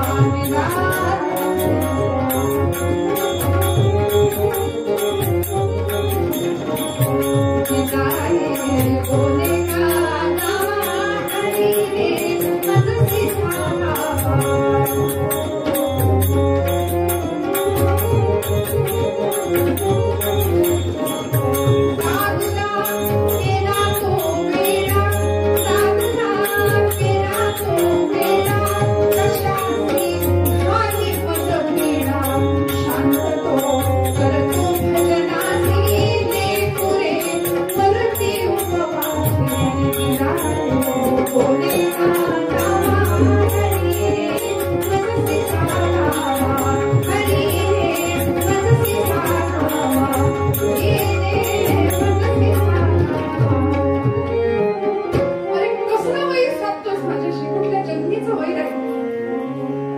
लेकरं बाळ अन्नासाठी टाहो पुरायचे. तुकोबाराय आज पंढरपूरला नव्हते, आळंदीला नव्हते, गेले होते कुठे, 15 दिवस घरी आले नव्हते. म्हटल्यानंतर तिने चूलही पेटवली नव्हती. मंडळी, पूर्वीची एकत्र कुटुंब पद्धती, माणूस घरी येईपर्यंत सगळी माणसं घरातली त्याच्यासाठी जेवायला वाट बघायची. आता झालं की हातातच घेऊन टीव्ही समोर उभ्या उभ्यानेच खाण्याची जर संस्कृती आम्हाला आनंद देणारी असेल तर आपण काही बोलायलाच नको या विषयावर. आपल्या मागे आपल्या घरी कुणीतरी आपली वाट पाहतंय या भावनेमध्ये माणुसकीचा झरा जिवंत होता. घरामध्ये एकत्र कुटुंब पद्धती होती. आता तीही नाही, 3-4 माणसं घरात, 4 लोकांची तोंड 4 दिशेला, कुणाशी बोलायला धड आपण तयार नाही, एकमेकांचा संवाद करायला तयार नाही, प्रत्येकाचं तोंड मोबाईल मध्ये. मी चुकत असेल तर मला सांगा मंडळी, ही परिस्थिती आहे. एकत्र कुटुंब पद्धती, सगळे एकत्र जेवायचे. 11 वाजता जरी कुणी घरी आलं ना तरी एकत्र जेवायचे, वाट बघायची. तुकोबाराय आले नाही घरी, 15 दिवस झाले, चूल पेटवली नाही. लेकरं बाळ अन्नासाठी टाहो फोडतायत. आय भूक लागली, खायला देते का काहीतरी. तुकोबाराय काय आवली म्हणायची, मुडद्या मेल्या, तुझ्या बाळानं काही खाल्लंय का? 8 दिवस झालं, कशा काही अन्न करतोस. पतिदेव उपाशी आहेत 15 दिवस. तिने अन्नाचा कण पोटात घेतला नव्हता, पाणी नव्हतं. आता अशी भक्ती, पतिवृत्ती किंवा पातिवृत्ती असं मिळणार नाही मंडळी, असं शक्य नाहीये. तो भावच आमच्याकडे नाहीये मुळात. आणि आवलीनं सांगावं, 15 दिवस घरात चूल नाहीये, तुकोबाराय गेले कुठे असतील म्हणून विचार करायला सुरुवात केली. पूर्वीच्या सगळाच वर्ग चिंतन जास्त करायचा, चिंता कमी करायचा. आता आम्ही चिंता जास्त करतो, त्यामुळे अनुस्वार निघून जातो आणि आयुष्याची जी काय व्हायची ती होते. म्हणून चिंतनाला महत्व का दिलं? विचार करायला सुरुवात झाली की कुठे गेले असतील, चिंता करत बसायला नको. पोरा बाळांना पटकन जेवायला तर दिलं पाहिजे. 15 दिवस पोटात कुणाच्याच काही नाहीये, तुकोबाराय नाहीये जागेवर. शेजारी गेली, थोडस जोंधळं आणलं, त्यात ते भरडलं, पीठ बनवलं, त्याच्या सुंदर भाकरी बनवल्या आणि ठेचा, झुणका, काय सुंदर सुगंध सुटला होता. एकादशी असेल तर अजून उपास उद्या सोडायचंय. तोंडाला अजिबात पाणी सुटू देऊ नका. या वर्णनानेच 5 स्टार मधल्या हॉटेलला सुद्धा या जेवणाची चव नाही बरं का. असं सुंदर जेवण, शेतकऱ्याच्या घरचं, झाडाखाली शेतात जाऊन खाण्याचा तो जो काही आनंद आहे ना, ते सगळं तिने बनवलं, मुलांना खायला दिलं आणि ओरीवर खेळायला सांगितलं. दाराला कडी लावली, एका टोपलीमध्ये ती भाकरी घेतली, वरती कांदा, ठेचा, झुणका सगळं एका कापडात बांधलं. आता भाकरी तर घेतली, जेवण घेतलं, पाणी कशात द्यायचं म्हणून पूर्वीच्या काळी काही बिसलेरी बॉटल्स नव्हत्या. मग म्हणाले तुंबा असायचा, कडू तुंबा, भोपळा, जो चवीला कडू, त्याच्यामध्ये स्वच्छ करून पाणी भरायचं वाळवून आणि त्याच्यात कडू भोपळ्यात भरलेलं पाणी चवीला गोड. आपल्याकडे काय बघा गमती आहेत, आवळा खाल्ल्यानंतर पाणी प्यायलो तर आपल्याला पाणी, आणि साखरेवर पाणी प्यायलं तर बेचव लागतं असं म्हणतात. त्यामुळे कडू तुंब्यात भरलेलं पाणी चवीला अत्यंत गोड. तर तसं ते पाणी घेतलं, त्याला वरनं अशी दोरी बांधलेली असायची, ती पूर्वीची वॉटर बॅग. श्रीमंती होती आमच्याकडची. ही श्रीमंती कोणी लक्षात घ्यायला तयार नाही. असं नाही म्हणत आता आपण घेऊन फिरूया, पण पूर्वकाळच्या या गोष्टी आम्हाला जुन्या पिढीला, नवीन पिढीला सांगता आल्या पाहिजेत, कळालं पाहिजे. ते सगळं घेतलं तिने. बरं आता नवऱ्याला भेटायला जायचंय, कुठलं बरं वस्त्र नेसावं, कुठली साडी नेसावी असा विचार आला मनात. अहो काठीवर एक आणि अंगावर एक एवढंच वस्त्र होतं. अंग भरी वस्त्र नसे, पाद त्राणे कुठून आणावी, निर्धनतेची जी दुःखे ती निर्धनेच जाणावी. आणि दारिद्र्य आणि भूक ही अशी गोष्ट आहे ना, असं म्हणतात गरिबीचं दुःख गरिबीलाच कळतं. म्हणून मी नेहमी सांगते, सार्वजनिक कार्यक्रमांमध्ये ज्यावेळी सप्ताहाला अशा कार्यक्रमांना मंडळी संख्या कमी असते, पण शेवटच्या दिवशी गर्दी जास्त असते. आणि ती जी मंडळी येतात ना, कधीच आमच्याकडची काही मंडळी असतात, अरे उठ, कधीच करू नये मंडळी, कधीच करू नये. सप्ताहामध्ये पारायण सप्ताह भरतात ना, खूप वेळा असा अनुभव येतो. भूक ही अशी गोष्ट आहे, ज्याने दारिद्र्याचं वस्त्र ओढले त्यालाच त्याची किंमत कळते. सख्खा भाऊ असेल आणि तो जर गरीब असेल तर लोक म्हणतात आमच्या नात्यात आहे, पण फार लांबचं नातं आहे. वस्तुस्थिती आहे, माझ्या पदरचं नाही सांगत आहे. आणि नातं नसलं तरी रावसाहेब, काकासाहेब म्हणून नातं जोडणारी मंडळी आहे. वाटीत चमचा असतो आणि वाटीत चमचा असतो. कळालं तर बघा मराठी भाषा. वाटीत चमचा असतो आणि वाटीत वाटी रिकामी करतो तोही. बोला ना, आहे तो जागेवर ना. आणि एवढं करून वाटीला आपलाच वाटतो तोही. काही ठिकाणी चांदीचे चमचे असतात, काही ठिकाणी चमच्यांची चांदी असते. पांडुरंग हरी, वासुदेव हरी, पांडुरंग हरी. आवलीने चिंतन करायला सुरुवात केली. कुठे बसले असतील त्यांनी. निघाली, पोरांना सांगितलं दंगा करू नका, ओळीवर खेळत बसा. दादाला कडी लावली आणि डोक्यावर पाठी ती भाकरी घेतली, हातात पाणी घेतलं आणि झपझप, पायात चपला नाही. वैशाखाचा महिना आहे, रणरणत ऊन आहे, भर दुपारचं माध्यान्हीची वेळ, 12 वाजलेले. सूर्यनारायण डोक्यावर आग उठतोय आणि अशा वेळेमध्ये निघाली, गावातून बाहेर पडली. गावाची वेस ओलांडताना पांडुरंगाचं मंदिर लागलं. त्याच्याकडे तिखट नजरेने पाहिलं, म्हणाली तुझ्याकडे नंतर बघते, आधी भाकरी देऊन येते पतिदेवांना आणि मग तुझ्याकडे बघते. बाहेर पडत असताना डोक्यात विचार सुरू झाला, कुठे असतील कुठे असतील. आणि अचानक डोंगर वाट लागली. भामनाथाच्या डोंगरावर जाऊन बघूया म्हणाले. त्या डोंगर वाटेच्या दिशेने चालत असताना करवंदीच्या जाळ्या त्या डोंगर वाटेवर पसरल्या होत्या. त्या करवंदीच्या जाळीचा एखादा काटा वाटेवर असावा. झप झप झप झप पावलं टाकत चालत असताना अचानक रस्त्यामध्ये पडलेल्या करवंदीचा अर्धा वीट लांबीचा काटा फस्कन टाच फोडून आतमध्ये गेला. मंडळी, अशी वेदना पोहोचली मस्तकापर्यंत. मटकन खाली बसली, पाठी पडली, तुंबा फुटला, पाणी सांडून गेलं. आणि अरे काळतोंड्या, अरे विठ्ठला, अरे मेल्या, अरे कशापायी माझ्या मागं लागलायस. त्याही परिस्थितीत विठ्ठलाचं नाव मुखामध्ये आलं आणि तिकडे सदहृदय दयाघन भगवंत हेलावले. ऐके रुक्मिणी भक्ता संकट समयास जीव तळमळतो. भक्तावर संकट हा शब्द आला की समजले हो, तुझं फार काय सांगू जीवन विण. जसा पाण्यामध्ये पाण्याशिवाय मासा तळमळतो ना, तशी माझी तळमळ भक्तावर संकट हा शब्द ऐकला की येते. म्हणून पांडुरंग हेलावले विटेवर आणि तिच्या तोंडातलं त्या परिस्थितीतलं नाव ऐकलं. रुक्मिणीला सांगतात, रुक्मिणी आय मस्ट गो, मला गेलं पाहिजे. अहो काय घडलंय एवढं, तिथे जाऊन आपलाच अपमान करून घ्या, ती काही धड बोलणार आहे तुमच्याशी नाही म्हणाले. ती संकटात आहे, मला जावं लागेल, माझा भक्त माझ्या संकटात आहे. पांडुरंगाने विटेवरून खाली उतरले मात्र आणि मनात विचार आला, आहे याच रूपात जर मी तिच्या समोर गेलो आणि तिला तिची प्रतिज्ञा आठवली तर याही परिस्थितीत आपलं काही खरं नाही म्हणाले. म्हणून मायेच्या योगाने आपलं रूप बदललं आणि एका 8 वर्षाच्या गुराख्याचं रूप घेतलं. काळा दोरा कंठी, लकोटी जीर्ण कांबळ पाठी, झाला तो जगजेठी, भक्ताचे प्रेम बांधुनी गाठी. निघाले भगवंत. काळा दोरा गळ्यात घातला, कांबळ घेतलं पाठीवर, घुंगराची काठी घेतली, लंगोट लावली आणि कपाळाला गंध रेखून निघाले. चालत चालत दुडक्या चालीने त्या काठीचा आवाज करत करत करत करत ज्या ठिकाणी त्या डोंगर वाटेवर आवली बसली होती तिच्या मागे आले आणि हळूच तिला म्हणाले, माय.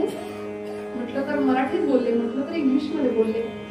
माय म्हणजे माता, जननी, आई. किती गोड शब्द आहे हो. आणि MY, माय म्हणजे माझा, माझी, माझे, तू माझी आहेस. किती गोड बोलले, किती गोड शब्द आहे मंडळी. जगातलं सगळं पावित्र्य ज्याच्यात ठासून धरावं असा शब्द आहे आई, माता, जननी, माय. गोड शब्द. आणि तो आम्ही देतो टाकून आणि दुसऱ्यांचं घरकट खातो, बाकी काही करत नाही. इंग्रज 150 वर्ष भारतामध्ये राहिला. त्यांनी आपला पोशाख किंवा आपलं जे आई म्हणणं होतं आईला, ते त्यांनी स्वीकारलं नाही. सहवासाने हा गुण लागतो असं म्हणतात, तर त्याला नाही लागला, आम्हाला लागला. आम्ही त्याचं सगळं स्वीकारलं, पोशाख, आहार. आम्ही आमच्या आईला मम्मी म्हणायला सुरुवात केली, पण तो नाही त्याच्या मम्मीला कधी आई म्हणाला. स्वामीजी म्हणतात, आमची श्रीमंती आम्ही लक्षात घ्यायला तयार नाही. माय किती गोड शब्द. बहिणाबाईंचं पुन्हा आठवलं म्हणून सांगते. बहिणाबाईंची कविता आहे, माय शब्दातला गोडवा. बरं, किती अभ्यास, ओष्ठव्यंजन, तांजव्यंजन, दंतव्यंजन, या सगळ्याचा अभ्यास डीएडच्या पोरांना 4 साठी करायला असतो. आणि हे बहिणाबाई अशिक्षित कवयित्रींनी सांगावं काय, माय म्हणता म्हणता भट लागी भट भिडे. अहिराणी बोलीतली कविता माय म्हणून बघा काय गोड शब्द आहे. गोष्ट व्यंजन, माय म्हणता म्हणता भटा लागी भट भिडे. आत्या म्हणता म्हणता केवढं अंतर हो पडे. दादा म्हणता म्हणता दाता माझी जीभ रडे. काका म्हणता म्हणता कशी मांग मांगलडे. जीजी म्हणता म्हणता मिळे जीवले निवारा. आणि सासू म्हणता म्हणता गेला तोंडातून वारा. माय किती गोड हाक मारली. आणि आवलीने पुन्हा तिखट नजरेने मागं बघितलं आणि त्याचा चेहरा बघून तिला तो गावच्या मंदिरातला काळतोंड्या आठवला तिचा. ती म्हणाली, काय रे काया, या भागात आधी कुठं दिसला नाहीस, केव्हा दिसला नाहीस, कधीच दिसला नाही आणि आता कुठून आलास.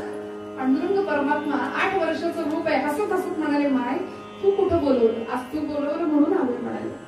बरोबर, जास्त बोलू नको, माझ्या पायात गेलाय काटा, तुला काढता येतो? परमात्मा हसले आणि ते गुराख्याचं पोर म्हणालं, माय कैकांचे काटे काढलेत ग आजपर्यंत. माझी जर हिस्ट्री वाचलीस ना तर अशा अशांचे काटे काढलेत की त्यांची नावं पुसली इतिहासात. बोल तुझा काढू. आवली म्हणाली, मेल्या काळ्या बघतो काय, काढ ती काटा म्हणून आपला पाय भगवंताच्या हातात दिला. मंडळी, निर्वाणी गोविंद असे माटे पुढे आणि त्याचा अमृत हस्ताचा स्पर्श अवलीच्या पायाला झाला. मात्र पायातला काटा केव्हा निघाला कळालं नाही. रक्त थांबलं, वेदना संपली. भगवंतांनी आपल्या मांडीवर अवलीचा पाय घ्यावा, हाताने तो काटा काढावा. मंडळी, परमेश्वर येतो बरं का, फक्त आम्हाला त्याला सोपवता आलं पाहिजे आणि आम्ही तिथेच कमी पडतो. आवलीनं झटकन पाय बाजूला घेतला आणि म्हणाली, काळ्या तुला काही चेटून बिटून येतं की काय? काटा काढलास, सगळं कळालं सुद्धा नाही. पटकन उठली, त्याला थँक्यू नाही, काही नाही म्हणाली. लगेच भाकरी मातीत पडलेली ती पदर शेवानी अशी पुसली, लपवून घेतली, का तर त्याला दिसू नये म्हणून. आणि पाटीत लपवून पटकन त्याच्यावर कापड झाकलं, कारण झुणका खराब झाला होता, ठेचा सांडून गेला होता, पाणी सांडून गेलं होतं. जे मिळालं ते घेतलं, पण वाईट वाटलं. मंडळी, पायात गेलेल्या काट्याच्या वेदनेपेक्षा जास्त वेदना तेव्हा झाली जेव्हा नवऱ्यासाठी आणलेली भाकरी मातीत पडलेली बघितली. ती भाकरी उचलली, कापडात लपवून घेतली, झाकून घेतली, पदर शेवानी माती पुसली आणि पहिल्यांदा आली त्याच्यापेक्षा जास्त वेगाने चालायला लागली. का? कारण आता तिचा पतिदेव तुकोबाराय समोर दिसत होते, एका वृक्षाच्या बुंध्याशी बसलेले. अंतःचक्षण समोर पांडुरंगाचं ध्यान आहे. अखंड नामस्मरणात दंड झालेले तुकोबाराय आवलीला दिसतायत. आवली वेगानं चालते आणि तिच्या मागे दुडक्या चालीनी सगळ्या जगाचा वाद येत होता. मस्तकी मस्तकी मस्तकी करंडकास आवली सहर्षके, मस्तकी करंडकास आवली सहर्षके, चालतास वेगती कुंद मागुरी. मस्तकी मस्तकी मस्तकी करंडकास आवली सहर्षके, चालतास वेगती कुंद मागुरी. आता चिंता पडली. पाठीत तर एकच भाकरी आहे, हा आल्याशिवाय राहणार नाही आणि ते दिल्याशिवाय राहणार नाही. खात्री होती ना, किती दिवस खातोय पण म्हणतोय का खाल्लं म्हणून. मस्तकी मस्तकी मस्तकी करंडकास आवली सहर्षके, चालतास वेगती मुकुंद मागुरी निघे. चिंतना चिंतना चिंतना चिंतना करी हरी सपाहुनी बरोबरी.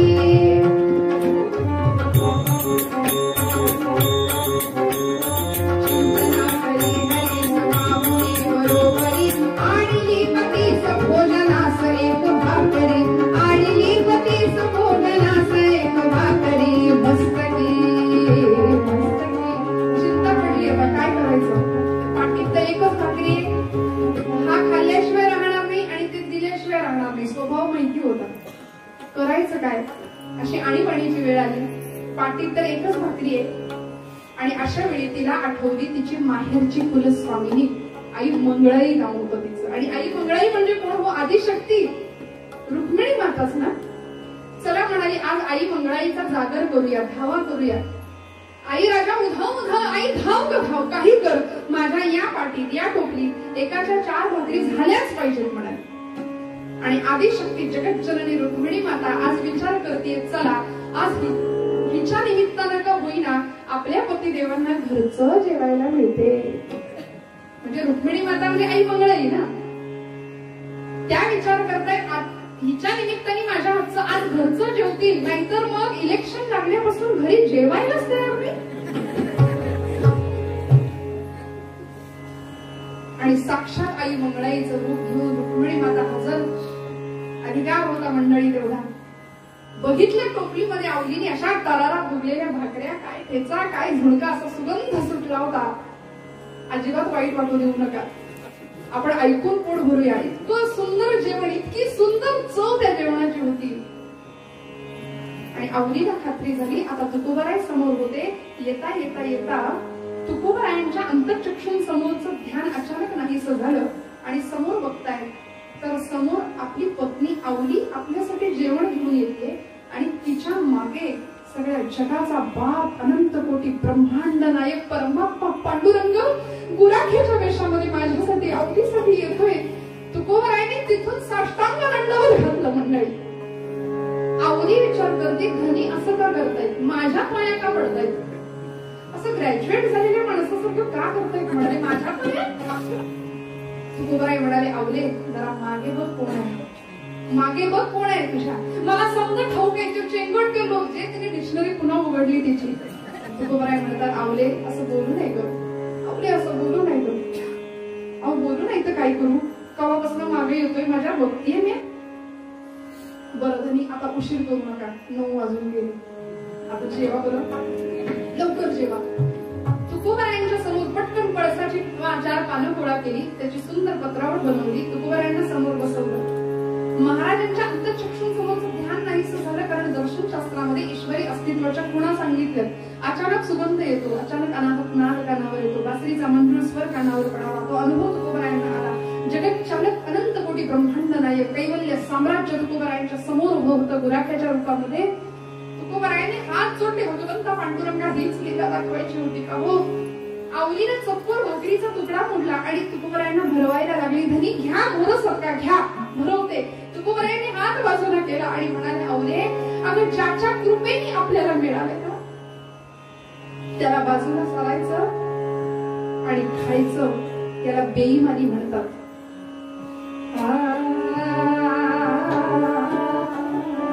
आवली म्हणते, कुणाच्या कृपेने मिळालं, असं काय करते, माझा परमात्मा पांडुरंग आला, तुझं दुःख त्याने दूर केलं, त्याच्या कृपेने. ओ धनी, त्या काळतोंड्याच्या कृपेने नाही, आमच्या मॅडमनी धाडले सगळं, म्हणाले. आई मंगळाई, जगज्जननी आदिशक्ती, तिने धाडले हे सगळं. अगं आवले नको का असं बोलूस, नको का असं बोलू, माझ्या पांडुरंगाला तू दाखवली वाहिलीस, पण आज माझा परमात्मा तुझं दुःख दूर करण्यासाठी आला. जर तू खरंच प्रेमाने त्याचं नाव घेशील तर तुला काय काय मिळेल. मंडळी, काय अमृताचा आनंद त्या दिवशी सगळ्यांनी घेतला. समोर तुकोबाराय, आवली तुकोबारायांना घास भरवतीये, तुकोबाराय गुराख्याच्या वेशातल्या पांडुरंगाला घास भरवताय. आदिशक्ती जगज्जननी आई मंगळाई रुक्मिणी आई साहेब आवलीला घास भरवताय. मी नाही तू खा, हा भाव जिथे असतो ना तिथे जगातले, तिथे परमात्मा तृप्त होतो. आणि तुला नाही मलाच हे जिथं असतं ना तिथे जगातले सगळे राक्षस एकत्र येत असतील. म्हणून आमच्याकडे काला करतात, काल्याचा प्रसाद करतो की नाही आपण, गोपाळ काल्याला. तो काला स्वतः खायचा नसतो, भगवंतांचा आदेश आहे, अनेक जनांचे मुखी यश घ्यावे, सगळ्यांना तो प्रसाद मिळावा म्हणून भरवायचा तो काला एकमेकांना. मी नाही तू खा, ही वृत्ती आहे, तिथे परमात्मा तृप्त आहे. आज अमृताचं भोजन झालं, पाठीतली भाकरी संपता संपेना, कारण परमात्मा तृप्त होत होता तिथे.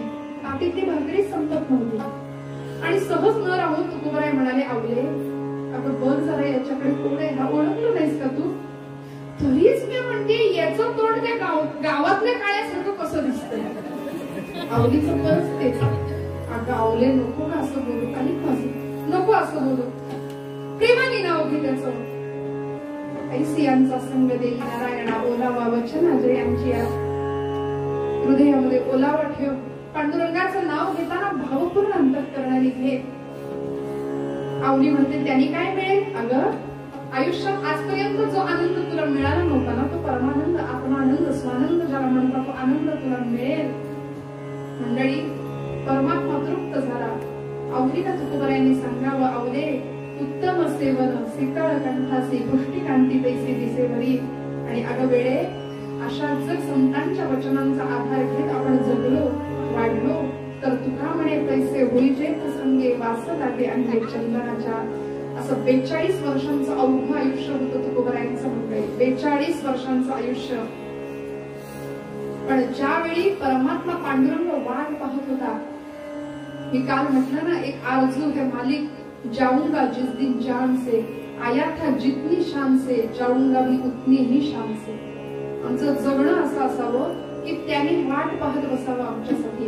असं एकदाच घडलं ज्ञानोबांच्या बाबतीत, असं एकदाच घडलं तुकोबरायांच्या बाबतीत. वैकुंठातून विमान आलं आणि तुकोबरायांना पांडुरंग म्हणत होता, वाढ वेळ झाला उभा पांडुरंग, वैकुंठी श्रीरंग बोलावितो. पांडुरंग तिष्ठत उभा होता, ये ये म्हणत होता. आणि असं आयुष्य महाराजांना अमृतासारखं लाभलं मंडळी.